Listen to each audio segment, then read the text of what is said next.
J'espère qu'on n'a pas de gros problèmes de son avec ceux qui nous écoutent. Ils sont en train de régler ça en technique. On va présenter l'équipe pour cette 226e émission, si je dis pas de bêtises. Oui, c'est ça, 226e minute. 226e émission. Sacré match, sacré traditionnel.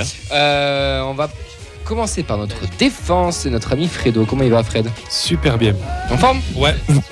Il n'y a pas de son, non? Là, on est en blanc. Vous entendez là? On entend tout le monde là. C'est la grande semaine. Hein. Ouais, c'est la la grande semaine qu'on attendait tous. C'est Voilà. la semaine Coupe C'est la Coupe d'Europe, les gars. Au milieu de terrain, on a notre ami Nathan et Ben. Comment ça va, les gars? Eh bien, ça va très bien. Voilà, comme Fred, hypé par cette semaine qui nous attend. Merci. Ça va super aussi. J'ai hâte de lancer cette semaine de Coupe d'Europe. Pour Montpellier ou pour le TF? J'arrive pas sûr. C'est pas, il y a pas le handball qui commence là? Excellent. Il est bon. Le gardien, on a fait la compo à l'envers, mais c'est le gardien de nos réseaux sociaux et notre gardien de but du SNT. C'est notre ami Vincent. Comment ça va, Vincent? J'ai mis une casquette. C'est pour la Coupe d'Europe. C'est pas la ref. Omar et Fred. Ah vous oui, savez. Oui. Voilà. J'étais sûr qu'elle n'avait pas marché du tout. Pourtant, je suis entraîné. Je fais à Laura avant de venir. Elle a eu la ref. Donc, je me suis dit. Le mec est en forme. Ouais. Je voulais te demander si 226 c'était pas un multiple de 13. Waouh, là c'est super chiant. Et si tu demandais à Joudrem un petit peu là? Non mais oh là, il nous emmerde le pailladin là. Déjà qu'on lui file la micro, non mais un peu. C'est toi, c'est alors ça multiplie de 13 ou parce que nous laisse pas comme ça? Okay. Pour coacher tout ça, il y a des petits problèmes à l'ouverture, mais non, tout est réglé. C'est notre coach, et le coach technique, c'est Clément. Comment il va, Clément? Et bonjour, j'ai pas choisi la bonne compo manifestement parce que ça ne marchait pas du tout, mais grâce aux 5 changements, maintenant c'est bon. Qu'est-ce qui s'est passé? Je sais pas, je vous entendais pas en fait. C'est vrai que nous on nous entendait pas trop au début, puis là ça mieux. Dites-nous en commentaire si tout le monde nous entend. Je pense que les 2-3 premières minutes, on devait pas t'entendre du tout, toi. Bah si, quand tu pensais qu'on t'entendait pas, moi au bout de 30 secondes on nous a entendu. Apparemment ça marchait. Bon, écoute, il y a eu un souci entre ici et là-bas, le fameux décalage horaire des 10 mètres. Exactement. Au programme de cette 226e, les actus TVC, le stade des jeunes et des féminines, une preview sur l'Union Saint-Gilloise Toulouse Football Club avec le match d'Europa League ce jeudi avec François Garit de DH Les Sports, un journaliste belge, et le débrief de Marseille-Toulouse. Vous pouvez réagir avec nous sur le Twitter avec le hashtag FDM Toulouse ou sur notre compte F2M Foot, sur le Facebook Live de notre page ainsi que sur de Radio Xtania, donc la feuille de match, et bien sûr sur notre chaîne Twitch, la feuille de match.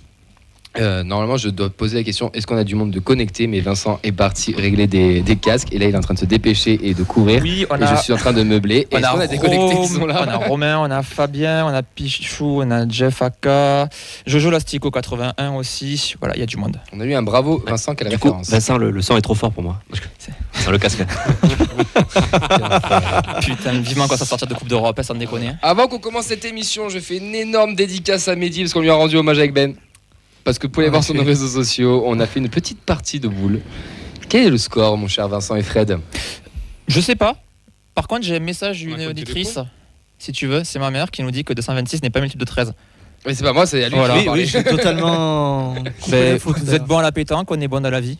Je suis pas sûr. Qui a remporté le trophée Mehdi FDM? C'est Ben et moi. C'est nous, ouais. Avec une phrase d'entrée de jeu que Fred il a dit on en prend 3 comme ça on va vous dérouiller vite.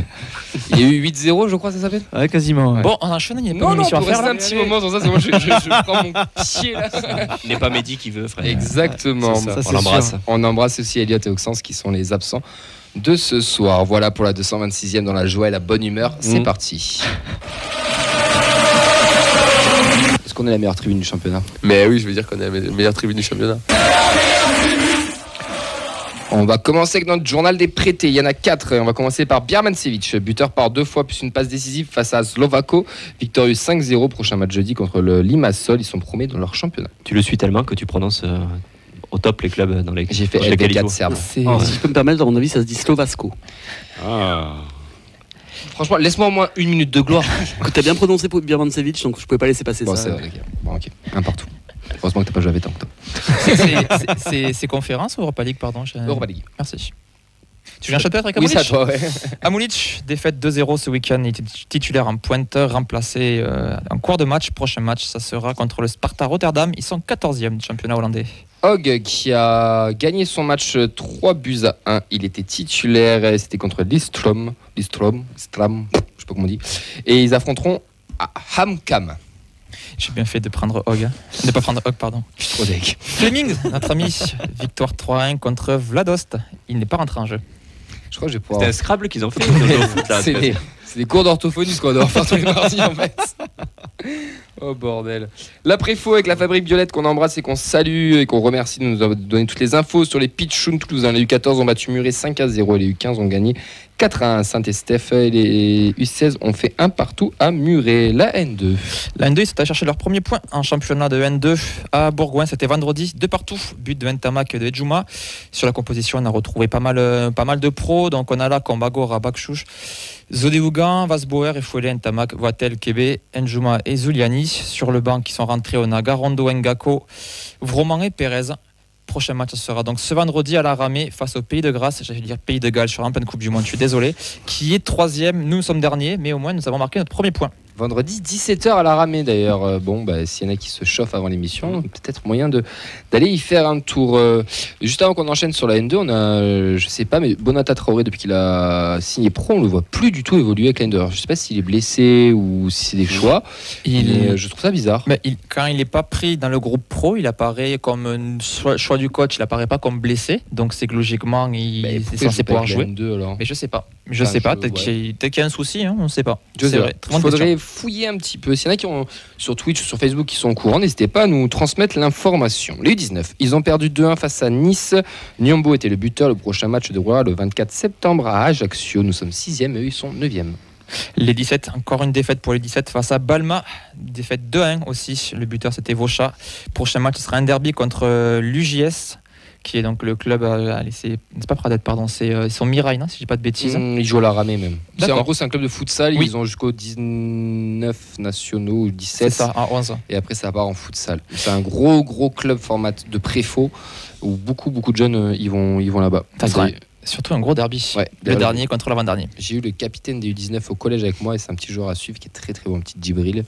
Je sais pas s'il nous écoute, mais en tout cas, lui, c'est une petite pépite à suivre qui est vraiment pas mal. Nos féminines, malheureusement l'Auvergne c'est pas une terre de réussite pour nos Toulousains et nos Toulousaines puisqu'elles sont allées perdre 2-0 en ouverture du championnat à Clermont. Le prochain match ce sera samedi 18h à Colomiers à Capitani le 23 septembre et pareil je vous y invite fortement à aller les encourager. Et il y aura du déplacement, c'est bien. Oui. Les U23 n'ont pas joué ce week-end. Elles ont fait donc ramassage des déchets dans le cadre de la World Cleanup Day. Elles n'étaient pas toutes seules. Il y avait d'autres clubs de la région de Toulousaine qui ont participé. Il me semble avoir vu des stories du Phoenix, peut-être du Théo aussi. Donc voilà, c'était un rassemblement entre plusieurs clubs. On espère qu'elles ont ramassé des maillots de l'OM ou de Bordeaux. Joli. Nous aussi, c'est gratuit. C'est gratuit. Et ça fait toujours du bien. C'est rigolo. Moi, c'est rigolo. Pour la World Cleanup Day, on a ramassé Ben. Non, ça c'est le Nicolin Groupe, pardon. On enchaîne avec les 19 qui ont fait match nul face à Saint-Etienne, la buteuse et Algan. Prochain match le 24 septembre à 13h à Nîmes. Elles sont toutes les deux à 1 point. Un bon week-end entre les jeunes et les féminines. On n'a pas perdu contre Montpellier, c'est bien. Ça change d'habitude. C'est un petit peu compliqué ça le fait cette année. Ouais. Un petit peu compliqué cette année quand même, les jeunes, les 19, les 17. Il y a un petit trou générationnel. On sait que derrière ça va arriver, mais là c'est un petit peu compliqué. Toutes les annonces sont tous les vendredis où on vous annonce tous les matchs du week-end si vous voulez voir le petit calendrier et ensuite les résultats chaque lundi. Mais là, messieurs, on passe en mode Coupe d'Europe puisqu'on va recevoir François Garitz de DH Les Sports pour présenter le match entre l'Union Saint-Gilloise et le Toulouse Ball Club. On la prend pas, on l'accueille et on va l'embrasser. Et comme on va embrasser la Coupe d'Europe l'année prochaine. Europa League, il y a. Et on remercie notre ami Guy qui nous a fait le jingle. Il y en aura un deuxième pour les retours de match qui va arriver, qui est encore un nouveau qui sera celui des BFS. On vous réserve ça pour vendredi, tout simplement. Maintenant, on va accueillir François de Garitz de DH Les Sports. Bonsoir François et bienvenue dans l'émission. Comment ça va ? Bonsoir, ça va très bien.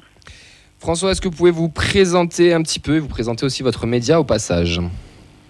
Eh bien donc moi je suis François Garitz, je suis le suiveur de l'Union Saint-Gilloise depuis maintenant 3 saisons pour la dernière heure Les Sports qui est disons le journal principal en ce qui concerne les sports en Belgique. Super, parfait. On va entamer cette petite présentation. C'est le premier match d'Europa League. Je dis nous, on est tous super impatients. Vous êtes déjà un peu plus habitués parce que l'année dernière, vous avez fait quart de finaliste. Si tu m'arrêtes, si je me trompe, l'Union est remontée il y a 2 ans et a joué le titre sur les 2 dernières saisons. Est-ce que tu peux nous présenter un petit peu le club de l'Union Saint-Gilloise ? Oui, donc en fait, c'est ça, il y a 3 ans, l'Union était en D1B, donc la division 2 belge. Ils ont vraiment survolé cette compétition. Et du coup, il y a 2 ans, ils sont montés en division 1A, donc la D1 belge. On partait du principe que l'objectif principal, c'était d'abord le maintien. Et en fait, ils ont fait une première partie de saison totalement incroyable. Ils étaient premiers à la trêve hivernale. Ils ont continué sur leur lancée en deuxième partie de saison et ils ont raté le titre pour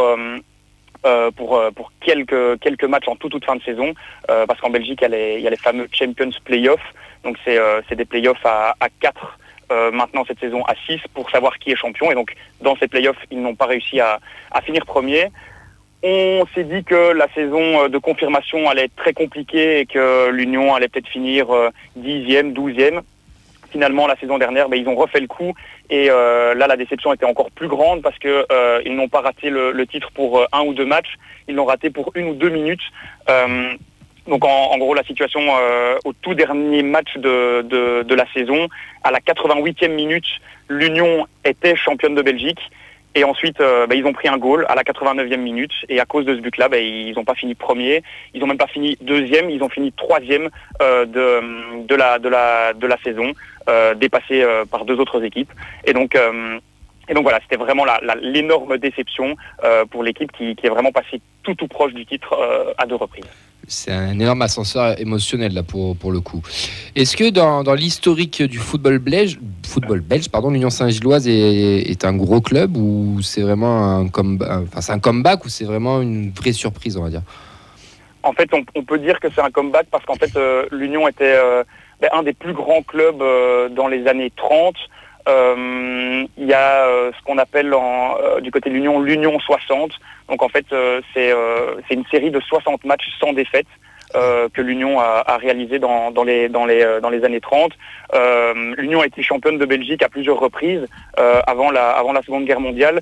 Et puis ensuite, l'équipe est descendue en D2, en D3, en D4. Même ici, il y a 10 ans, pour l'anecdote, on a fêté ici il y a 10 ans un match où c'était un match de barrage pour que l'Union ne descende pas en division 4. Et en fait, il y a toujours un peu une folie, quelque chose d'assez spécial autour de ce club. Et à ce match-là, c'est aussi quelque chose de spécial qui s'est passé. C'est que à la 93e, un attaquant de l'Union a égalisé. Ensuite, l'équipe a réussi à aller remporter ce match de barrage au tir au but.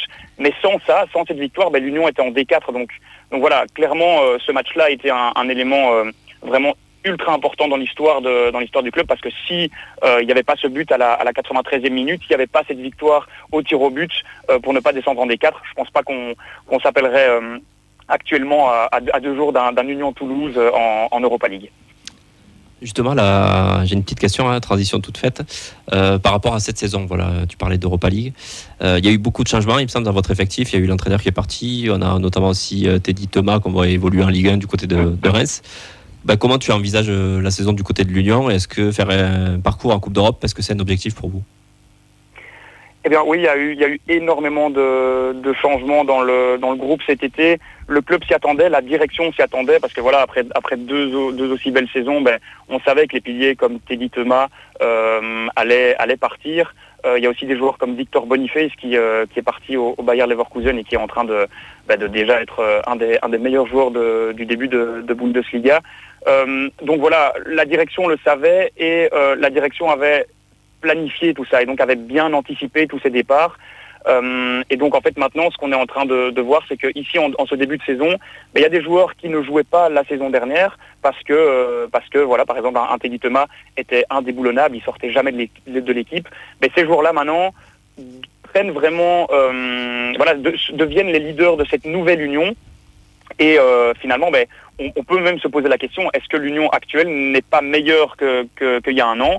Moi, je pense que la réponse est non, mais en tout cas, l'union actuelle n'est pas beaucoup plus faible qu'il y a un an. Donc voilà, les leaders qui sont partis ont été bien remplacés. Et ici, clairement, en Europa League, l'objectif de la direction, c'est de passer l'hiver. 3e, mais je pense que dans leur tête, l'objectif, c'est vraiment d'aller chercher cette 2e place. Et en championnat, c'est pareil, c'est essayer de se qualifier pour les fameux play-offs. Ici, cette saison, c'est les 6 premières équipes qui vont se bagarrer pour le titre. L'Union a pour objectif, elle va jamais le dire, mais a pour objectif d'être dans les 6 premières places pour ensuite, qui sait, encore faire un top 3 comme les deux saisons dernières. Donc je ne sais pas si l'Union peut aller faire un quart de finale comme la saison dernière, mais finalement en fait c'est toujours la même chose avec l'Union. On se dit ok, cette fois-ci ça va pas le faire, cette fois-ci en Europe ils vont pas passer l'hiver, cette fois-ci ils vont pas aller si loin en championnat, et puis on se retrouve en fin de saison et se dit ils l'ont encore fait. Donc voilà, rien n'est impossible vraiment avec l'Union Saint-Gilloise. L'Union Saint-Gilloise qui a un peu aussi le système data, un peu comme le TEF. Et tu m'arrêtes si je me trompe, mais vous êtes même propriétaire que Brighton aussi, c'est ça ? C'est ça, oui. Donc le propriétaire de Brighton est le même que celui de l'Union Saint-Gilloise. Donc c'est Tony Bloom qui possède Brighton et qui a une société de data sur le côté. Et donc ici, en fait, le président, donc pas l'actionnaire majoritaire, mais oui, si, parce qu'il est devenu actionnaire majoritaire entre-temps, mais donc le président est Alex Mouzio, un Anglais, qui travaille pour la société de Tony Bloom, qui s'occupe essentiellement de Brighton. Tony Bloom n'est quasiment jamais là à l'Union.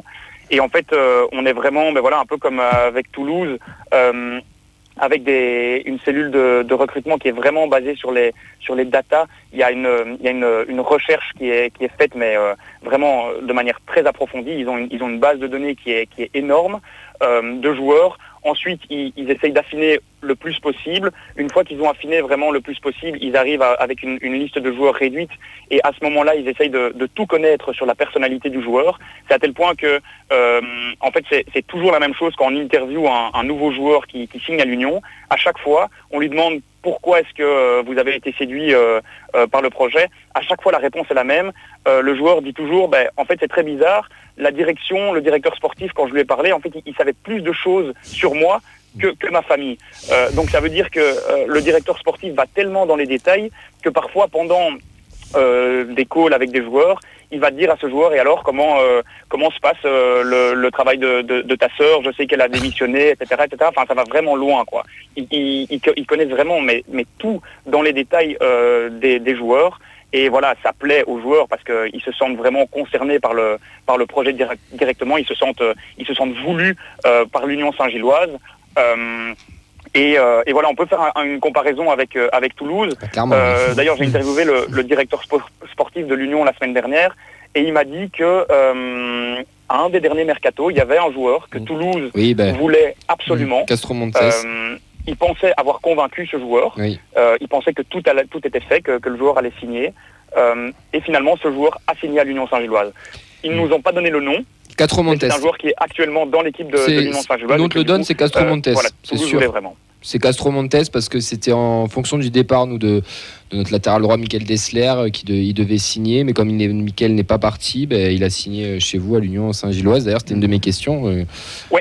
Ça c'est un autre dossier. Donc il y en a un autre en le plus. Joueur proche de Toulouse dont le directeur sportif nous a parlé. Mais Castro Montes, il était en effet proche de Toulouse aussi.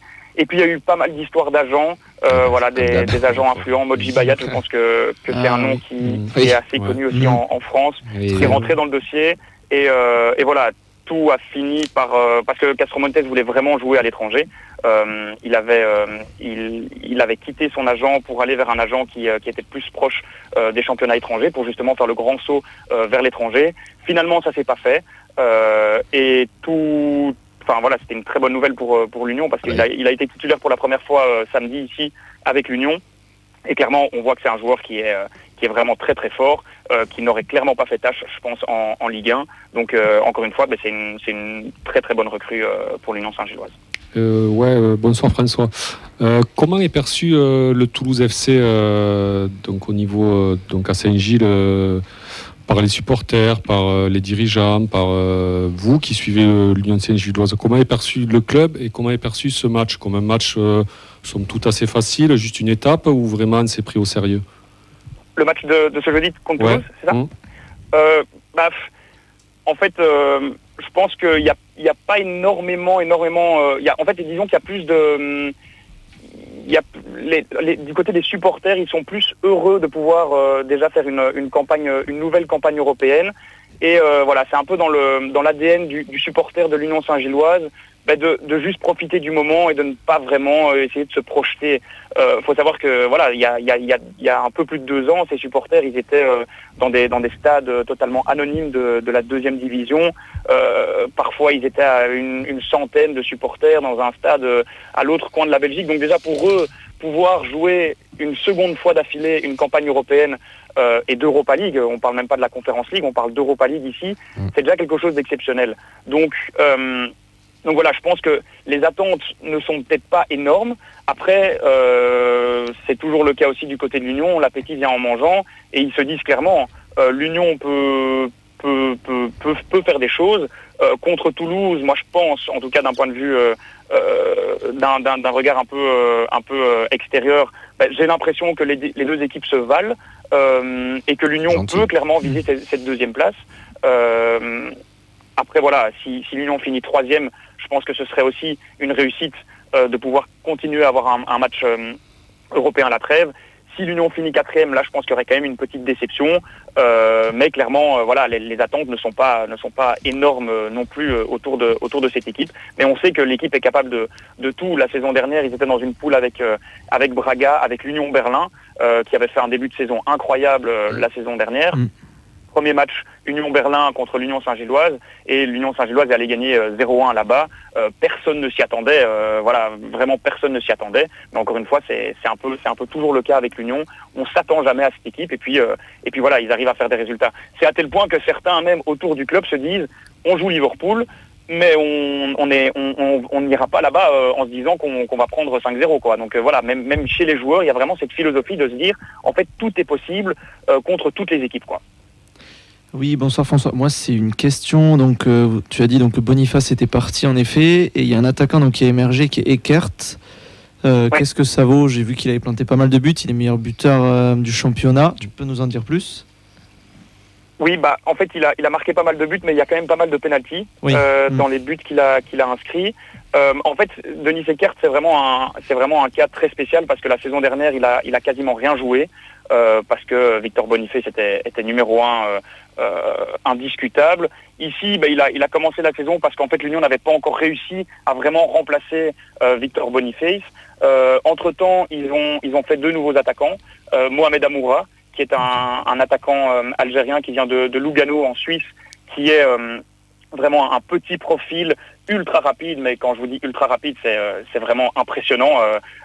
Il a une vitesse, enfin voilà, vous allez le voir jeudi, c'est vraiment quelque chose d'hallucinant.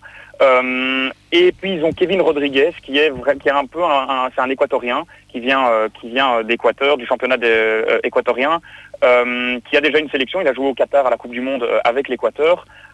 Et lui, c'est plus un profil à la Victor Boniface, voilà, 1m91, vraiment un costaud. Pour le moment, l'Union joue avec un seul attaquant, Denis Eckert, qui vraiment marque comme il respire. Il est vraiment en totale confiance, ce qui n'était pas du tout le cas la saison dernière.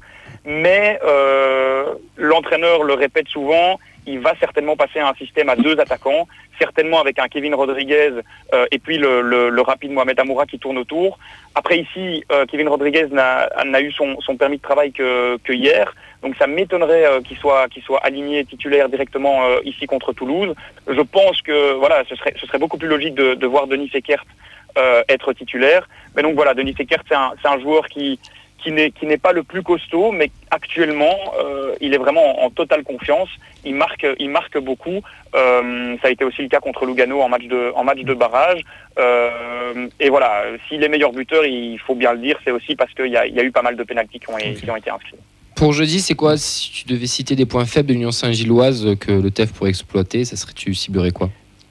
Les points faibles de l'Union Saint-Gilloise, je dirais qu'il y en a peut-être 2. Le premier actuellement, c'est qu'en fait cette équipe n'arrive pas à marquer, justement, malgré le fait que le meilleur buteur soit Denis Eckert en Belgique. En fait ici, pour vous donner l'exemple, ils ont joué contre Genk à domicile samedi dernier. Ils ont eu 27 tirs, ils ont pas réussi à en mettre un.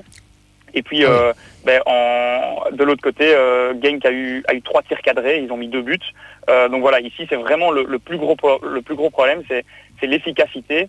En fait, l'Union est une équipe qui joue très haut, qui va mettre un pressing extrêmement haut, parfois même devant le rectangle adverse, qui vont récupérer des balles, ils vont se retrouver dans des situations très dangereuses, mais il y a toujours actuellement un petit problème sur la dernière passe, qui est peut-être mal faite ou pas de chance. Samedi dernier, ils ont touché la latte sur une magnifique action. Donc voilà, c'est vraiment ce côté-là, l'efficacité offensive, le problème principal, je dirais.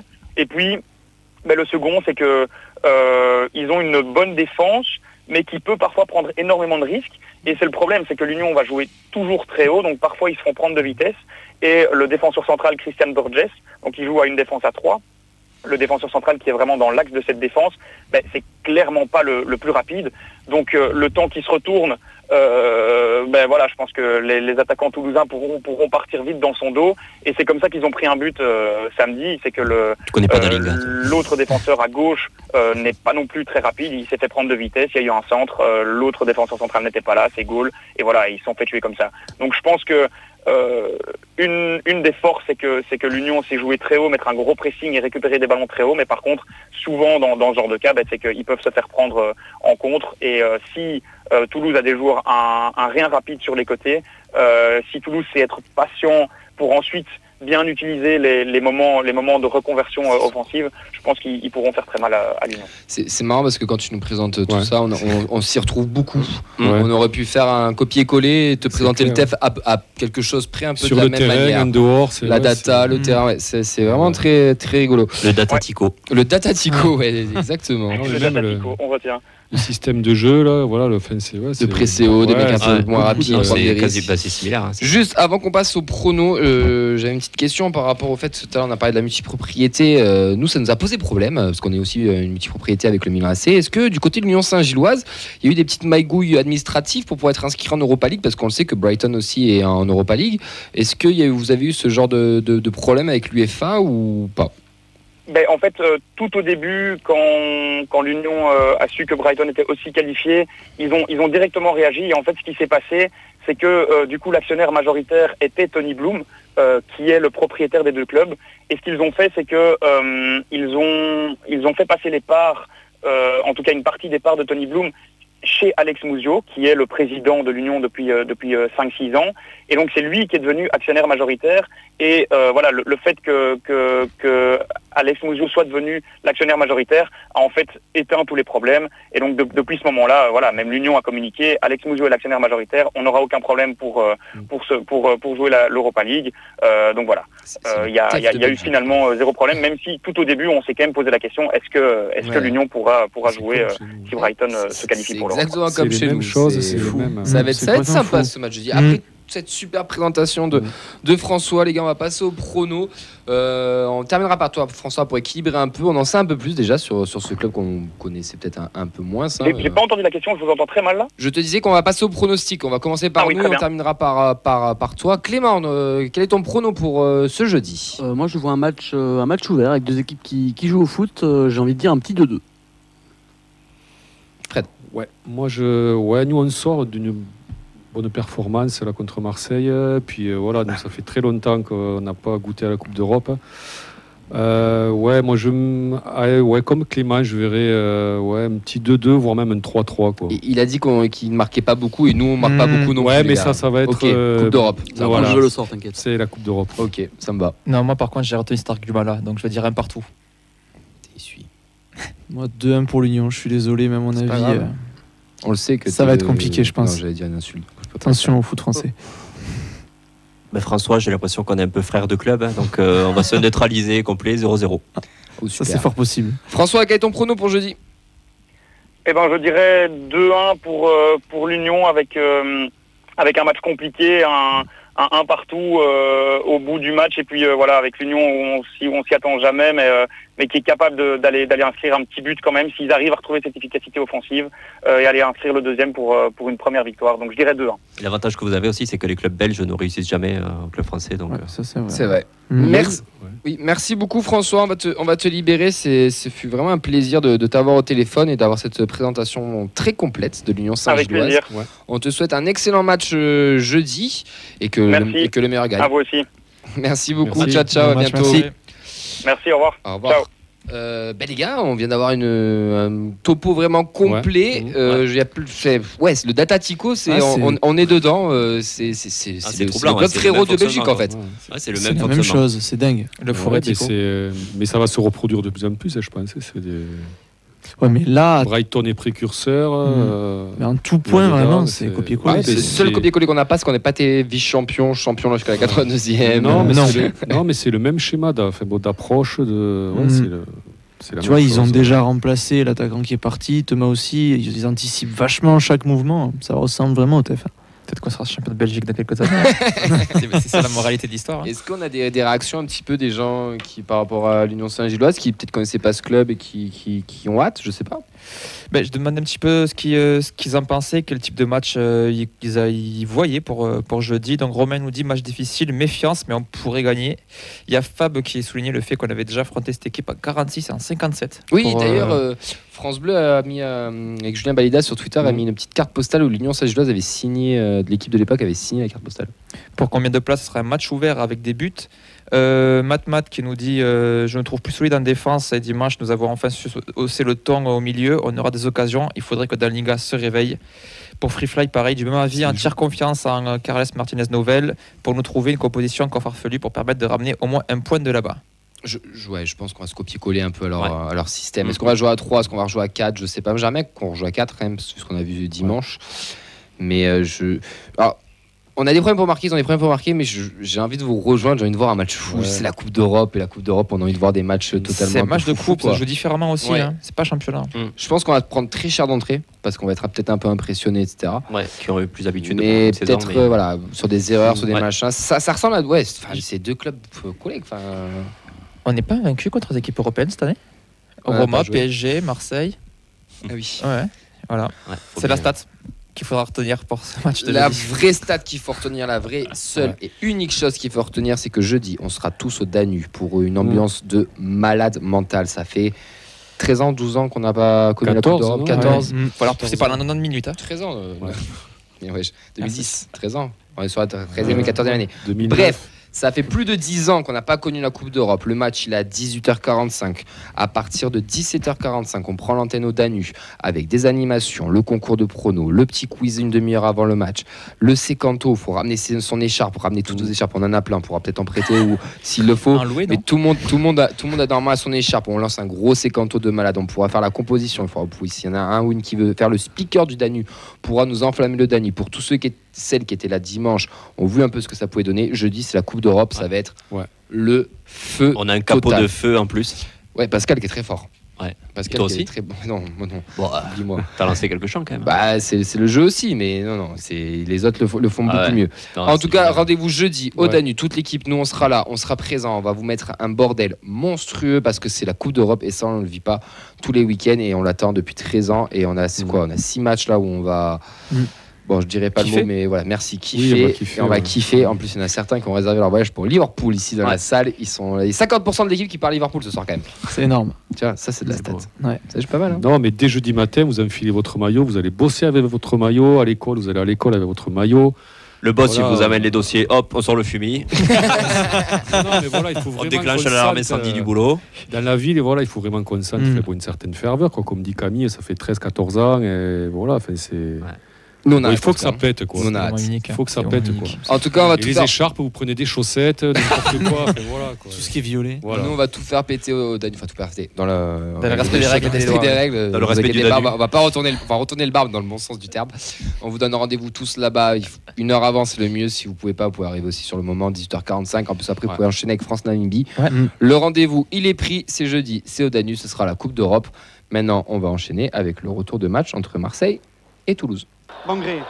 L'accélération, c'est bien fait, il est passé. Il a du feu dans les jambes. Le bon ballon, c'est bien. Gélabert essaie de se retourner, redonne encore. Le centre, pourquoi pas?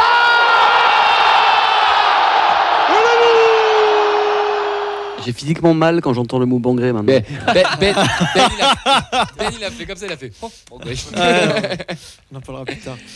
Tout d'abord, un grand merci à toutes celles qui étaient au Danus ce dimanche parce que vraiment on a passé un incroyable moment pour ce Toulouse-Marseille. Depuis Annecy, on n'avait pas connu ça. Ouais. C'est vrai, ça faisait vraiment plaisir et tous les matchs ils se passent comme ça, ils se passeront comme ça parce que plus vous serez nombreux, plus vous viendrez avec nous mettre de l'ambiance dans ce bar, plus on passera des excellentes soirées, des excellents moments et c'est aussi pour ça qu'on aime le foot, c'est pour vivre ce genre de moments. Marseille-Toulouse, quoi ? Non, c'est beau ce que tu dis. Merci.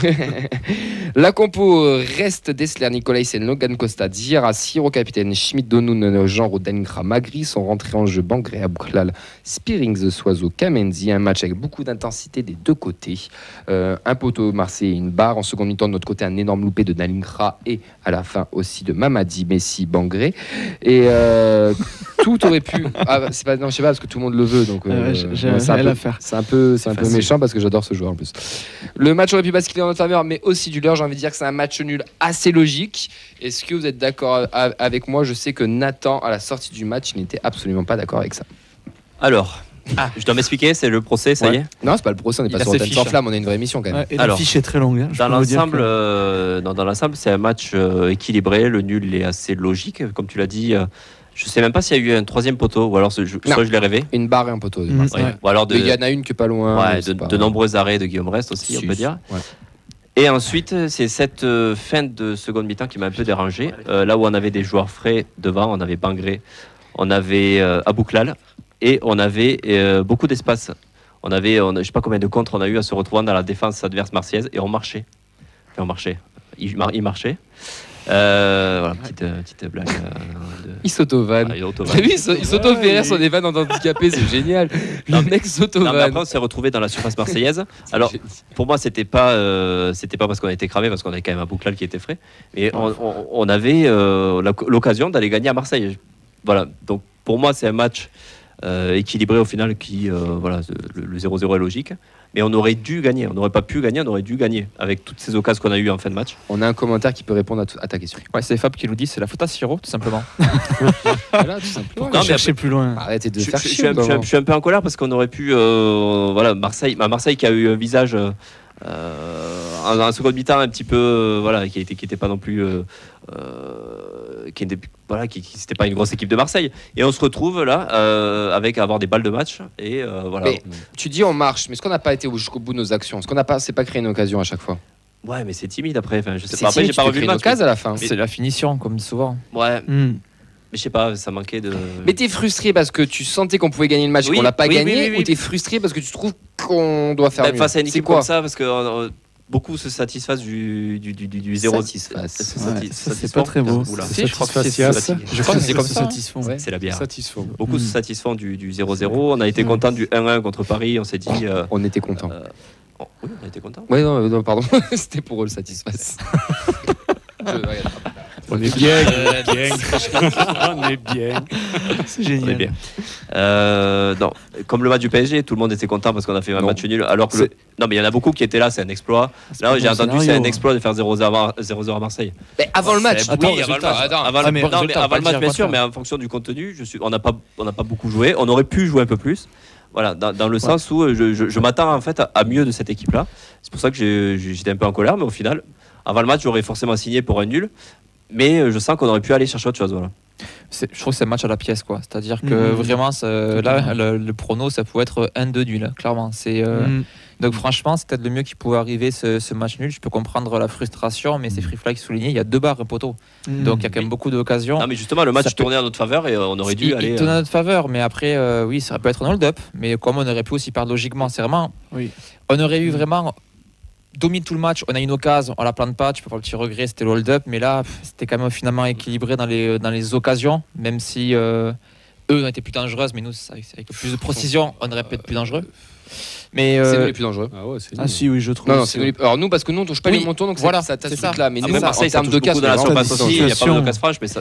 Ouais, ça par contre à chaque fois ça peut déclencher sur une occasion. Moi le mot hold-up, il était souvent seul. Il est fort quoi, parce que quand même des grosses occasions c'est nous. Mais parce que c'est le contre. Sur le papier, c'est hold-up. On n'a toujours pas gagné contre un top 8. Enfin, si Monaco l'an dernier à l'extérieur. Donc, c'est l'objectif aussi de la saison. Moi, le hold-up, c'est Metz qui a une occasion contre Lens. Ça, c'est un hold-up. et qui dépasse Oui, pas c'est les milieux de beaucoup plus terrain. équilibré, Et qui a attendu, qui a fait 2 tirs. Nous, et- c'est le déroulé du match qui fait qu'à la fin, on peut avoir des regrets. Est-ce que vous Et avez en même tremblé temps, contre à des Marseille? regards. Moi, honnêtement, j'ai pas été Oui. trop inquiété. Si. Ah, si, il y a eu par il y a eu moment, des phases où. Comme Marseille a tremblé aussi, mais c'est vrai qu'on Oui. on sentait une équipe en totale. Enfin, de notre côté, on était en maîtrise défensive. Il y avait des. Oui, mais à tout moment, tu prends un but et Oui, ta non, bien maîtrise, sûr. tu te la Non, mets bien là où je sûr. pense. Non, mais je veux Enfin, dire, c'était pas un Marseille aussi exceptionnel. Ce que je veux dire, ah, mais on ça, n'a je pas suis d'accord. tremblé. Mais c'est pour ça que t'es Ouais. frustré. Oui, je suis Parce que- frustré parce que mais- cette équipe de Marseille était pas bonne. Alors déjà, pour revenir juste sur Désolé, Paris, je suis en colère. tu compares, mais c'est pas du tout comparable parce que tu as l'émotion de l'égalisation, juste sur Paris. Et sur ce match-là, attention, les 5-10 dernières minutes où tu as les 2 contre, ok, mais Marseille, à tout moment, ils peuvent te planter aussi. Je pense que tu le vois à côté Toulouse. Ouais, on a eu 2-3 phases, mais Marseille a quand même Oui, bien sûr. dominé. On a dit qu'il y a eu les montants. Les montants, encore une fois, je suis désolé, mais reste, il va falloir, je pense, qu'il en épouse un parce qu'il y a un truc qui lui revient encore une fois. Je sais pas, attention, je trouve que le mold-up est lourd, je suis d'accord. Pour moi, le nul est totalement normal, quoi. Après dire que t'es tu vas frustré, faire un 0-0 à Marseille. voilà, je comprends. Alors après, j'ai vu une On stat. a vu un bon match. Attention, quand j'ai même. vu une stat de l'an dernier, quelqu'un qui a mis, alors je sais pas si c'est exactement ça, mais à Paris, vous prenez 3-1 à la maison et Marseille, tu prends 6-1 Oui. là-bas. Et tu fais 0-0. Donc déjà, Ah, voilà, 0-0. tu récupères 2 points contre 0. Oui. Je pense qu'il faut Oui, voir on ce joue peut-être côté-là pas, mais on aussi. a des points. Voilà, Voilà, tu vas On est chercher moins des joueurs, mais points. on va chercher Là où des l'an points. dernier, tu prenais des Après- roustes aussi. Je après, pense qu'il faut le compter. Et là où tu jouais. Donc, J'entends ouais, ça, Nathan parce qu'il est frustré par rapport au contenu Oui. du match et Ouais. qu'il Oui, il aurait c'est aimé ça. parce qu'il a Mais- senti qu'on pouvait les gagner ce match. L'an dernier, on serait Mais peut-être je- découvert, on mais aurait peut-être Nat- perdu 1-0, mais on aurait tenté de jouer pour aller. Il faut peser parce que ce match, tu peux aussi le perdre aussi 1-0 Oui, non, bien et sûr. c'est pas volé non Bien plus, sûr. tu vois. Ah, on a quelqu'un au téléphone. Est-ce que ce serait pas notre ami Charles totalement au hasard? Tu vois, T'es je suis bon, hein, t'es très je bon. suis t'es bon. très Et bon. non, on le sent venir. Ouais, tu vois, comment il va Charles? Ça va, attendez, je baisse tout parce que je vous entends mal. Alors je baisse tout, hop, super. Il va être d'accord Bah, avec moi, écoutez, Charles, ça je sais va, pas ça pourquoi. va, hein. Je sais pas. J'écoutais bien votre émission depuis tout à l'heure et par rapport au match, moi ce que je veux dire c'est que j'ai l'impression que bon, ça va être mieux avec Spearing, mais on fait un peu des fois trop compliqué. C'est-à-dire qu'en fait on a un schéma, là on l'a bien respecté, c'est bien, le schéma de notre coach il était bien et on l'a respecté, mais en soi j'ai l'impression que c'est un peu scolaire, qu'on est un peu dans ce qu'il demande et pas dans ce qu'il faudrait. Parce Ça. qu'en fait, j'ai Ça, l'impression je te rejoins. qu'avec les joueurs qu'on a, changer 3 fois de tactique par match, changer tout le temps, j'aimerais bien qu'on soit un peu plus simple. Je fais avec ce qu'il a dans le frigo, si vous voyez ce que je veux Mais dire. est-ce qu'on n'a pas un coach aussi qui s'adapte? Parce que là, pour le coup, de se mettre en 4-4-2 pour essayer de contrer le 4-4-2 marseillais était C'était intelligent. C'était une bonne idée Mhm. parce qu'en plus, on a ramené un point. Mais je pense qu'on a un coach qui s'adapte beaucoup à ses adversaires, oui, pardon, et qui va se calquer sur chaque tactique et qui veut que son équipe aussi acquiert. J'étais contaminé ou quoi? Ouais. Hein? Je sais pas, copie. Je sais pas, Non, pas copie, mais intègre plusieurs schémas tactiques, qu'on ne soit pas figé juste dans un 4-3-3, 4-2-2, 4-2, 4-4-2, etc. Donc il y a peut-être ce côté-là aussi, et c'est pour ça que peut-être ça demande du temps, À tout le monde, ouais. et peut-être pour ça aussi que des fois ça nous emmerde un petit peu d'avoir plusieurs schémas tout le temps. On a perdu Charles? Allô? Oui, il est de retour. Ouais, mais je vous entends pas. J'ai pas Il veut que tu répètes ce que tu as dit. Ah, tu nous entends pas. Je disais, est-ce que tu m'entends là ou pas? Ouais, je vais par petit bout, allez-y. En gros, que notre coach, pour faire la faire simple, s'adapte aussi au système des adversaires. Alors oui, bien sûr, mais bon, après, s'adapter à l'adversaire, c'est pas donné à toutes les équipes. S'adapter à l'adversaire, c'est des très très grosses équipes qui savent faire ça. Et aujourd'hui, moi j'aimais bien aussi avec, alors je veux pas être nostalgique pour tout, bien sûr, mais avec Montagnier, j'aimais bien ces cédules avec des triangles qu'on trouvait, ces dédoublements avec Dessler qu'on n'a pas. Vous voyez ce que je veux dire? Oui. Des fois, j'aimerais bien cette simplicité parce que justement, à s'adapter à tout le monde, elle est où notre identité? Mais là, quand même, on voit qu'il y a des choses qui se mettent en place, quoi. Toutes les relances. Par exemple, le reste ne fait aucun dégagement lointain, quoi. Peu. Très peu. Il en a fait un, je crois. Moi, il y en a fait un peu plus qui cassait des lignes. À Marseille. Mais tout déjà se met en place comme ça vient petit à petit. Et moi, je trouve que c'est la chance que l'on ait, c'est d'avoir un entraîneur, entre guillemets, qui a de la réflexion, quoi. Qui propose des choses, qui n'hésite pas, et je trouve ça bien, quoi. Et Clément, est-ce que tu voulais réagir ou pas? Ah pardon. Hop là. Je débute. Oui, moi j'avoue que ce match m'a rassuré. Je suis assez d'accord sur la capacité d'adaptation. Moi, c'était un truc qui me faisait un peu peur avec un coach qu'on nous annonce arriver avec des idées très arrêtées sur ce qu'il veut faire. Moi, j'avais un peu peur qu'on soit pas capable justement de faire ça, c'est-à-dire de jauger, d'adapter le système, les joueurs, l'animation à l'adversaire. Et là, je trouve qu'on l'a très très bien fait. Parce qu'il faut aussi voir que si Marseille fait pas un bon match, on a peut-être une part de responsabilité là-dedans. Je trouve qu'on a quand même été vachement bien en place. Et mine de rien, on a quand même essayé par phase de jouer un peu au football. Et ça fait toujours plaisir. Parce qu'on n'a pas mis le bus comme on avait pu faire contre Paris. Oui, c'est ce que je voulais nuancer tout à l'heure. J'étais un peu dur peut-être. Je voulais dire que c'est quand même le match. De ce qu'on a vu, c'est le match le plus complet de la saison, dans le sens où on a été bon il y a eu des enchaînements qu'on a peu vus. De la solidité défensive, il y a eu du mental aussi. Il y a eu des joueurs qui montent à régime défensivement. Nicolas Hyssen qui a été au top dans les duels. Costa dans l'anticipation aussi, que j'ai trouvé rassurant. Des joueurs qui se sont... j'ai bien aimé Schmitt aussi. Ouais, Diarra aussi qui fait un super match. Schmitt en gratteur de ballon, en essayant d'orienter le jeu, qui a été intéressant. Et on a même vu Sierro, qui était quand même assez décrié, qui s'est projeté vers l'avant un peu plus facilement. On a vu, il a même tenté des frappes. Voilà, donc en fait, j'en attends beaucoup de cette équipe, c'est pour ça que j'étais un peu en colère. Mais il y a du mieux par rapport à ce qu'on a vu depuis le début de la saison quand même. Est-ce que toi, ce point, Charles, ça t'a rassuré quand même, cette prestation à Marseille, sachant qu'on venait de vivre un match un peu, totalement traumatisant. Pas traumatisant, mais très à côté face à Clermont. Oui, dans l'ensemble, excusez-moi, il y a un décalage. T'inquiète. Je disais oui, bien sûr, ce point il me rassure parce qu'on prend les points importants contre les équipes qu'on ne prenait pas l'année dernière, donc ça c'est bien. Et c'est justement là où je veux le dire, c'est que pour rebondir sur ce qu'on a vu et ce qui va se passer avec le premier match d'Europa League, il faut absolument être décomplexé et se dire, mince, eux ils sont au même stade que nous et autant se faire plaisir et aller de l'avant et vraiment... avec un Dalinga un peu plus constant et qui débloque surtout son compteur, là on fera des choses belles et je pense qu'offensivement ça va être bien. Il faut vraiment que ce milieu se stabilise avec des postes précis et une rotation intéressante et surtout une rotation où il bouge pas trop pour l'instant, parce que justement il faut qu'il s'y fasse. Moi Caceres, j'ai envie de le voir aussi parce qu'il est bon. Ouais. Et tu verrais quoi du coup au milieu de terrain, toujours un système à 2 ou à 3?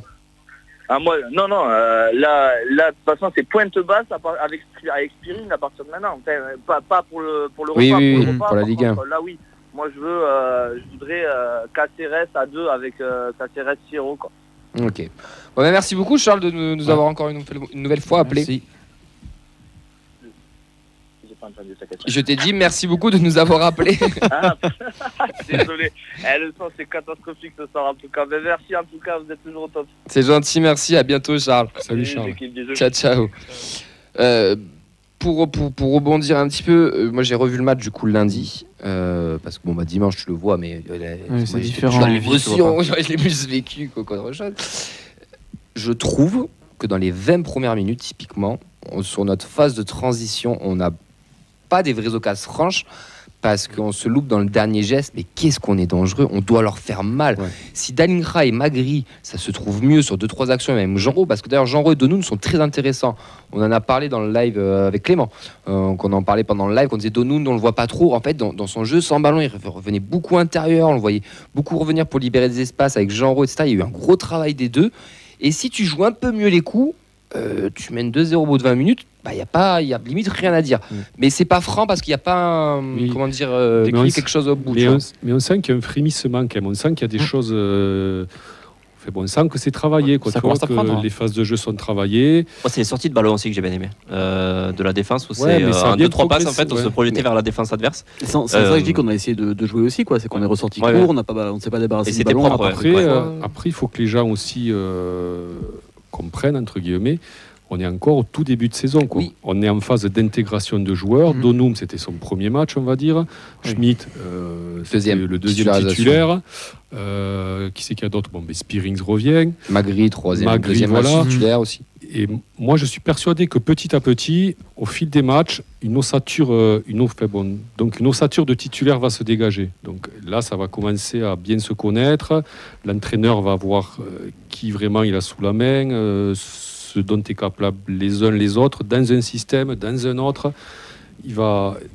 Donc ça va commencer à bien se huiler. Et là, moi, je pense qu'on verra de belles choses. Ouais. Mais il faut encore attendre un petit peu. Les jeunes sont pressés, je le sais. Mais il faut encore attendre un petit peu. Mais moi, je pense qu'il y a on verra de bonnes choses. Ouais. Moi, je trouve qu'on voit déjà de bonnes choses parce qu'on a insisté sur le fait que c'est le début de saison, en effet. Mais là, on reste quand même sur 2 bons résultats face à 2 gros du championnat. Paris et Marseille, c'est premier, deuxième, troisième.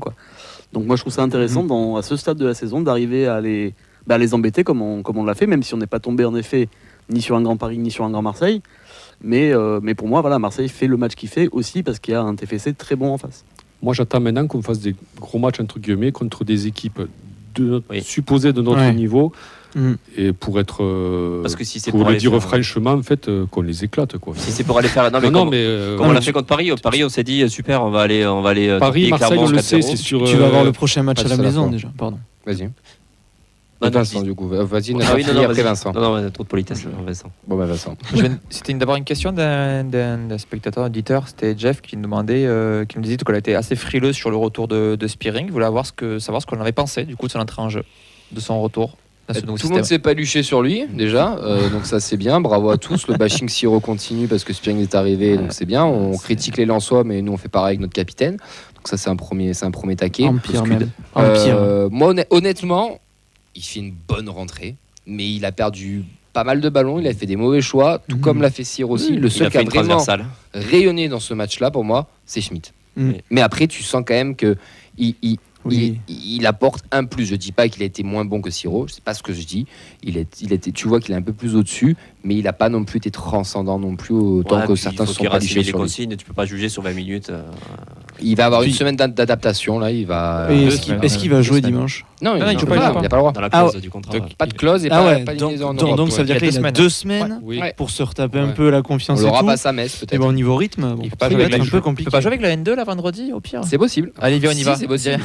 Tu vas voir ça. L'armée va être pleine s'il est là. Il y a des joueurs qui sont intéressants. Moi, Magri, je le trouve très très intéressant. Oui, pareil, le dernier geste encore. Mais je veux dire, je trouve. Ta charnière. Ils viennent de Ligue 2, voilà. C'est un jeune joueur. Il est très prometteur. Bon joueur.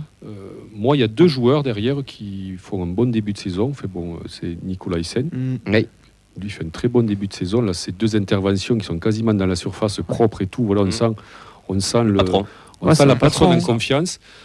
Moi, je trouve que Diarra fait un bon début de saison, défensivement en tout cas. Et par contre, voilà, Dalinga, c'est un peu le paradoxe avec Nicolas Hyssen.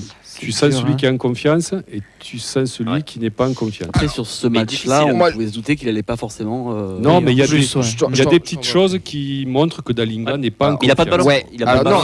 Il a eu des ballons. Dalinga, j'ai revu son match et je me suis beaucoup concentré sur lui. Il a une débauche d'énergie, mais qui est ultra importante. Le nombre de deuxième ballons qu'il récupère, le nombre de ballons qu'il va gratter, etc. Mais sauf que c'est pas son jeu, mais pourtant il le fait. C'est un mec de surface qui marque en une touche. Ouais, mais d'ailleurs tu le vois, dès qu'il conduit le ballon, c'est un peu compliqué. Mais la seule occasion qu'il a et qu'il doit mettre au fond pour dire qu'il fait un très bon match, c'est à la 80. Il est cuit. L'année dernière, il l'a mis. Là, il est un peu plus dans le dur, je pense. Mais dans le jeu, touche de balle, on le voit. Ouais, mais dans le jeu, il se la donne. Le ballon, il reste pas collé comme il faut. Après, ça va venir. La saison dernière, il est devenu bon en grande partie après la Coupe du Monde. Je le jette pas aux orties complètement. Non, il a besoin de confiance. Un petit but et ça va repartir. C'est un bon attaquant. Que c'est la tête, quoi. Pas mal de réactions du coup sur les réseaux sur ce match. Pour combien de places? C'est un match plaisant, on se rassure défensivement. Il faudra mieux jouer les coups en contre pour aller chercher les 3 points la prochaine fois. Pour Fab, on a été solide, on aurait pu faire le hold-up, c'est dommage. C'est cependant positif avant l'aventure européenne. Pour Volarium, match équilibré qui pouvait basculer d'un côté comme de l'autre. Une défense solide, un Schmitt excellent, un bon retour de Spearing, mais ça pêche encore en attaque. Freefly qui nous dit: j'ai juste pas compris pourquoi Donum se retrouvait à l'autre bout de son poste habituel. Il se retrouvait attaquant droit, ailier droit comme vous voulez, alors qu'il est plutôt latéral gauche. Latéral gauche? Non, ailier, je pense qu'il veut dire. Non, oui, ailier gauche, pardon, j'ai mal, lui, excusez-moi. Il y a d'autres réactions. Romain qui nous dit: je pense qu'on pourrait jouer simple, nul et très bien pour ma part. Ça aurait pu basculer d'un côté comme de l'autre. C'est des avis qui sont d'accord. Assez d'accord. Frustré de faire 0-0 à Marseille quand même, c'est beau. Non, mais on aurait signé au début. Non, mais c'est beau. Non, je pense que c'est le scénario et les 2 dernières actions. C'est que ça. C'est-à-dire que t'as fait ton match quand même. Oui, mais t'as fait un bon match. En tout cas, comptablement, contre ces équipes-là, je crois qu'on prenait 3 points l'an dernier. Oui. Là, on en a 6 points, 2 contre le top 6, c'est le bien, PSG et Marseille. Je pense que ça veut se rassurer comptablement, peut-être avant de lâcher et de voir un petit peu cette équipe jouer. Ah, puis c'est des matchs, c'est important de prendre des points. Justement, voilà, parce que c'est ce qu'on reprochait à Montagnier. On disait, on est 13e, on aurait pu. Je pense que là, l'objectif, c'est d'abord choper les points et ensuite faire du jeu. Ouais, puis même, je trouve qu'on a quand même assisté à un match plaisant. Je dis pas souvent ça, mais on a vu un beau 0-0, ça arrive pas souvent. C'est vrai, non, c'est vrai. Et j'ai lu dans la presse certains médias qui parlaient de purge, qui disaient en vrai, il faut vraiment être aveugle pour trouver que ce match-là était une purge. Il y a des occasions quand même. Le 0-0, Il y a eu des barres, il y a eu 30 tirs dans le match quand même. Il y a eu du jeu. 30 tirs dans le match, c'était beaucoup tout sauf de. une purge. Si tu veux une vraie purge, je vais aller mater la suite. Le Havre-Lyon, voilà, ça, c'est c'est ce que j'allais dire. Ça, c'était une purge. Lyon derrière, c'était vraiment La pas stat top. du match, c'est Guillaume Rest qui a réalisé 6 arrêts sur ce match, soit autant depuis le début de la saison, C'est dont énorme. 5 en première période. Tu rassurant toujours dans Donc, les il est airs. là. Ouais. Est-ce que c'est bien ou pas? C'est ça. Bah, il Bah, prend la Paul- confiance. Il prend de la confiance. Paul c'est Lopez important. en fait 4-5 aussi, je pense. Donc hein. ça veut dire quand même Ouais. que tu concèdes des occasions. Ouais, bah après, il y a le coup après, franc aussi. Après, c'est pas des grosses. Enfin, Non, si voilà. on parle le coup franc de C'est sur Ronald coup de Lodi. pied, c'est quand même sur des coups de pied arrêtés, quoi. Ouais. C'est quand même resté un moment autour de la surface les Marseillais, donc ça veut dire que la défense a su contenir. Parce qu'au final, si on prend le temps passé dans nos 25 mètres divisé par le nombre de frappes et d'arrêts, Mais c'est Le clair ratio qu'il est est. bon, quand Alors, même. je sais pas s'il va maintenir ce niveau Ça va être de mieux en mieux. toute Ouais, la moi je saison. pense qu'il va s'améliorer. Mais c'est quand même annonciateur. Après, Puis, on, le futur on l'a- très grand. eh, Et puis non, si, puis là. si tu écoutes l'émission depuis 3 ans, Fred, tu le sais que Mais oui, je sais. c'est un futur crack. hein. Non, Ouais, puis- mais On l'a toujours dit ici. Hein. ouais, non, j'espère mais juste qu'il marquera pas un on but ne sur savait corner pas et quand qu'il ne même, bougera pas ensuite. voilà. Non, mais. voilà. Ah, si, Fait et bon, puis- annoncer crack chez les jeunes à moins de 19, à moins de 17. Non, ça se voit. Et Ça se quand- voit, Non, il est mais déjà- puis là, il a Non, une ça belle se voit réussite. déjà. Le te promets, ça se coup voit franc, le Et coup là, franc de. vraiment, il est. Même sans ça, intrinsèquement, il est. Ah non, mais quand talent. tu vois Ah, le le coup retour. franc de Attendez. Klos, hop là, enfin c'est. Mec, c'est top. Quoi. Oh, il est impressionnant, ouais, Mm. franchement. Puis il dégage une sérénité, c'est dingue. Mamadi Bangré qui est rentré, que tout le monde a applaudi, etc. Et que là, on l'a pas. Alors, s'il roule le cas, je pense que c'est. On va chez lui, on le fait sortir de la maison. Bon, là, c'est Mamadi, donc ça va. Bon, je fais un peu exprès. Hein, Oui, mais je pense que tu as raison. Moi, j'ai surtout remarqué un tape sur son genou gauche ou droit. je l'ai Donc, vu ou aussi, ouais. Il s'est blessé en sélection, où il avait pris un coup, ou alors c'était prévu. Je sais Et pas. du coup, peut-être pour ça qu'il n'est pas rentré. En tout cas, moi, j'ai juste envie de vous dire que Mamadi, c'est un super jeune joueur. Et ça, on l'a tous vu, on le sait tous. À QRM, il a fait une énorme saison. Mais c'est un. Mais le plat du pied, Mamadi. C'est un, non mais c'est un jeune joueur. Oui, Donc il oui, faut oui. lui laisser du temps. Le coach il le gère à sa manière et pour le moment il est plutôt bien géré. Et quand on a vu là, regardez, Mamadi Bangré le sauveur, il nous a pas sauvé parce qu'il n'a pas réussi à la mettre au fond. Donc c'est normal, laissons-lui du temps. Je l'incrimine pas, hein, je suis pas en train de le défoncer. hein. C'est juste que tranquille, laissons-le grandir. C'est un Il jeune joueur. fera sa saison Voilà. parce qu'il y a, C'est un très il va y jeune joueur. avoir C'est beaucoup pas des beaucoup de matchs. C'est pas encore un titulaire indiscutable. Il en mettra, il fera des Non, conneries. mais il va te faire du bien avec sa Mais- vitesse. Voilà. Mais par rapport. Il à gagnera sa place, je pense. Voilà. Il a Ah, le je sais potentiel pas. pour gagner sa place. Au moins Oui. pour entrer à chaque match. Il a le potentiel pour Il gagner est sa dans la place. rotation et il Je est dans pense, les ouais. joueurs qui vont compter cette saison Ouais, qui et aura du temps de jeu. et qui vont monter en puissance. Vos top, vos flops. Ben ouais, Begraoui à l'inverse, voilà. Tu prends l'exemple de Je peux Begraoui. commencer si Bah, tu veux. vas-y, commence. En top, la charnière et Schmitt. Ouais. Et en flop, on n'en a pas parlé, mais je pense que moi de la télé, c'était dingue. C'est donc Dalingawa et Aboukal. Je vous l'ai dit, sur une contre-attaque, il marche. Dès qu'il n'a pas le ballon, il vient de rentrer. Je suis désolé, je suis peut-être une fixette sur ce joueur. Balle au pied, c'est un joueur génial, mais je trouve que sans ballon, grosse contre-attaque, il marche. T'as Soiseau qui fait 30 mètres de plus pour aller chercher le côté. Moi, ça m'énerve un peu de voir un mec qui rentre. Alors, je sais pas pourquoi il était sur le banc. Je pense Parce que c'est. qu'il est parti au Maroc. Voilà, il y a en peut-être eu sélection. des incidents, voilà, tout ça. Non, pas d'incident. Il est pas les parti en- incidents, mais voilà ce qui Pas s'est les passé. mais il est parti Voilà. aussi au Maroc entre temps. Ok, voilà, Donc, bon, il y a eu eu ça. fatigue aussi, là, je Après, crois. voilà, je pense que, je sais pas, je comprends pas trop des fois. Je sais pas, Tu- cette bien- nonchalance et. Bienvenue parce que tu verras, ça sera ça toute la saison. Ouais, je sais, l'année dernière c'était ça et j'ai beaucoup de mal moi, avec ce genre de joueur. Et voilà, c'est très compliqué. T'es d'accord? Ouais, j'ai un C'est top top, c'est d'encouragement aussi. Ah. Pour Diarra. Oui, Ah bah même Voilà, top pour tout court, dira même. Non, mais voilà, non, mais je veux dire, C'est pas encouragement, non, c'est je dis top. top d'encouragement parce qu'on a tendance, on l'a déjà nous par le passé, on a été un peu dur avec lui. Faut toujours Il y a, être il y a des gens objectif qui quand même, sont hein. durs avec lui aussi, et je trouve qu'il a fait un match patron où ça ressortait très bien le ballon aussi. Dans les duels, c'était difficile à passer. Il est Donc, pas passé une seule fois le Team Gay. Ouais, Non. donc ouais, Diarra, top. Il s'est fait cueillir. Excellent. Non, moi, top. Ouais, Là, on a Rasmus, Logan Costa et Diarra pour le moment. Et Schmitt. je vais mettre Rest aussi parce que quand même il y a des arrêts déterminants, même s'il a la baraka. Nicolas Hyssen, super top. Ouais. 2 interventions quand même de Ah ouais. patron. Tacle d'une Diarra, propreté. moi je le trouve bon. Ah oui, non, Et je l'ai il fait trouvé un très bon. bon match dimanche. Voilà. C'est un bon match. Schmitt, ouais, fait bon à revoir Schmitt. Tout ça parce qu'il a un nom de famille aussi. Non, non, ça n'a rien à voir. Il y a, il y a une de deux- cuisine. Ouais. Moi, j'ai pas envie de le mettre top parce qu'il a pas fait. Je trouvais qu'il a manqué un peu de régularité sur le match. Il y a des moments où on l'a pas vu. Après, il est réapparu. T'es il a dur, fait hein. des T'es dur super pour sa actes. deuxième titularisation. Ouais, mais comme dit Nathan, ce sont des joueurs. Il joue le foot quand même. hein. Faut lui Voilà. laisser le temps. Il pue le ouais. foot, quand même. Faut Ce lui sont laisser des le temps. joueurs quand même dont on attend beaucoup. Ouais, Et les flops, ouais. Alors Aboukla, c'est paradoxal parce que devant ma télé, et on a échangé des messages, des messages entre nous. Devant la télé, je me dis putain, voilà, il fait chier, machin et tout, là, qu'est-ce qu'il fait? Mais quand même, après, j'ai fait comme Camille, j'ai re-regardé. Quand même, à chaque fois qu'il a le ballon, le ballon, ça crée quand même des occasions et des ballon dans les pieds. C'est ça qui est frustrant. Dès qu'il n'a pas le ballon, il n'y a plus personne. Donc, voilà, c'est un joueur comme ça. C'est un joueur qui agace ça, mais pour moi, ça reste quand même le meilleur joueur que l'on ait dans le groupe, quoi. Il est très important. Mais... Clément, Vincent, vous voulez rajouter quelque chose ou on peut enchaîner? Moi, c'est pas vraiment un top, mais un petit encouragement. Moi, j'ai trouvé que Siro, jusqu'à sa sortie, a été très propre et a fait son match. Donc voilà, moi, j'aimerais bien le revoir à ce niveau-là. Non, mais Siro, t'as pas peur pour le second. Siro, j'invite les gens donc à le regarder vraiment à lui calmement et vous verrez qu'il fait des choses. Et qu'il est beau. L'objectivité. Et je suis juste déçu qu'il n'ait pas joué avec Spearings. Voilà, on n'est pas vu aucun des deux. Bon, en tout cas, pour avoir regardé l'entrée de Spearings, Spearings a fait aussi plusieurs fois de 3 erreurs que Spiro. Spiro.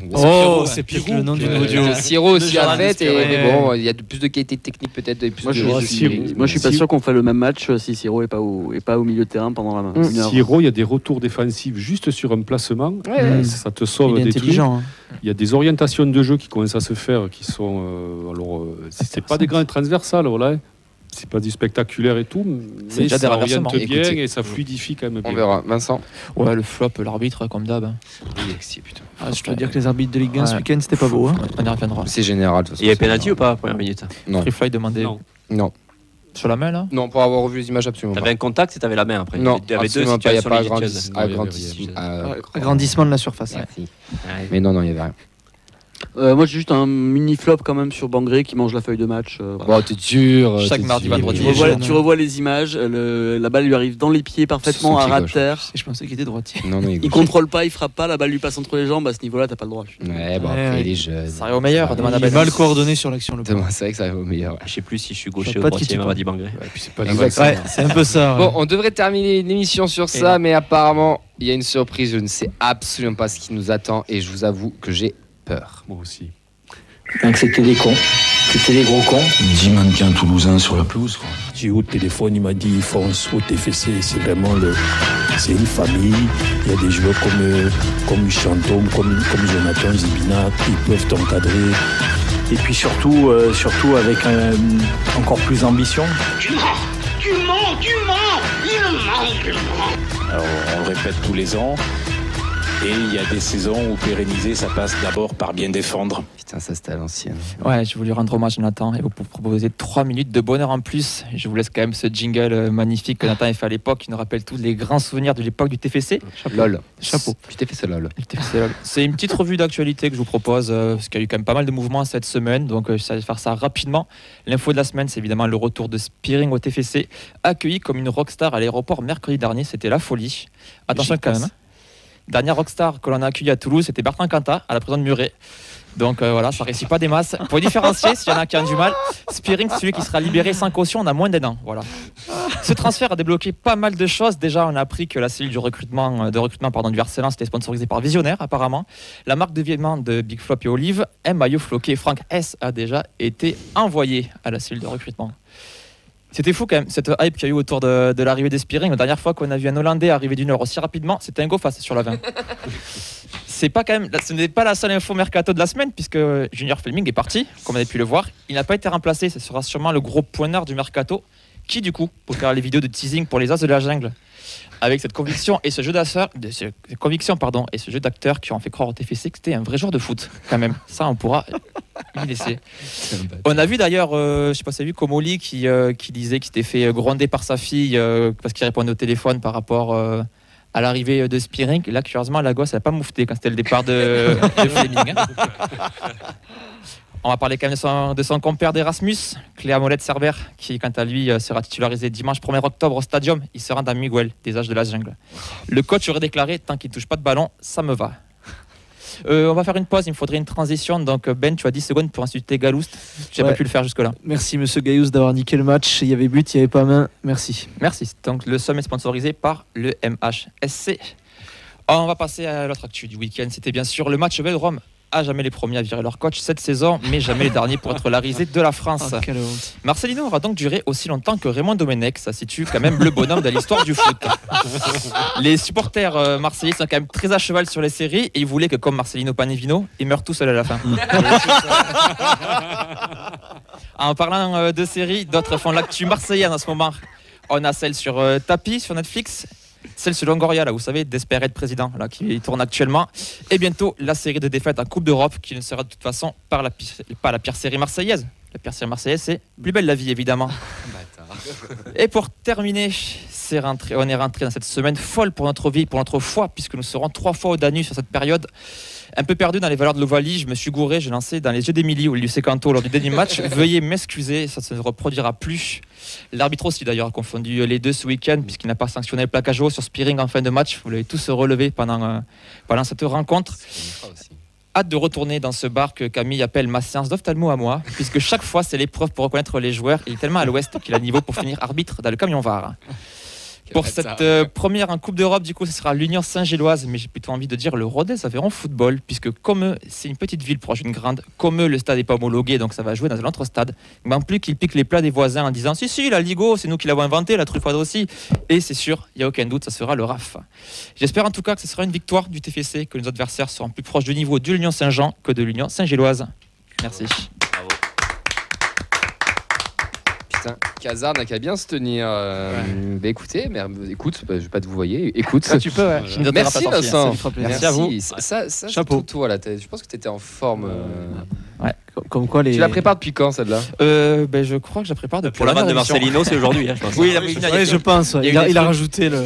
Et encore, il y avait des ventes sur le trafic d'enfants avec Flemings, donc je les ferai pas à l'antenne. Je vous les ferai en off si vous voulez. Moi, je pense qu'on va devoir lancer une rubrique là, bout d'un moment. Dites-nous si ça vous a plu, parce que sinon, il va devoir être obligé de travailler chaque semaine ou chaque mois. On peut lui laisser une par mois. Une par mois, c'est bien. Messieurs, merci à toutes et à tous de nous avoir suivis. Messieurs, dames aussi d'ailleurs, parce qu'il y a des dames qui nous suivent. Merci Fredo. Ouais. À jeudi. Ouais. Merci Clem à la technique. Absolument. À jeudi. À jeudi également. Jeudi. Merci Nathan et Ben. À jeudi aussi. Merci et bon match pour jeudi. On va croiser les doigts. Arrête. Tu viens jeudi alors. Je serai là. Mais à la bourre, je pense. Arrête, tu seras là. Oui. À jeudi et je serai là à l'avance. Merci Vincent. Merci à toi Camille. Et à jeudi aussi. À jeudi bien sûr. Jeudi, ça se passe au Danube. Ouais. Rendez-vous 17h45. Le match est à 18h45. Une heure avant, on va faire péter ce putain de bar parce que on a un match de Coupe d'Europe. Ça fait plus de 13 ans qu'on n'y est pas allé. On a tous envie de chanter. On va passer un super moment. Passez une très belle soirée à toutes et à tous. On se retrouve jeudi pour le live au Danube. Ciao, ciao. Ciao. TFC Coupe d'Europe, hein. Bonne soirée. Coupe d'Europe. TFC Coupe d'Europe. TFC Coupe d'Europe.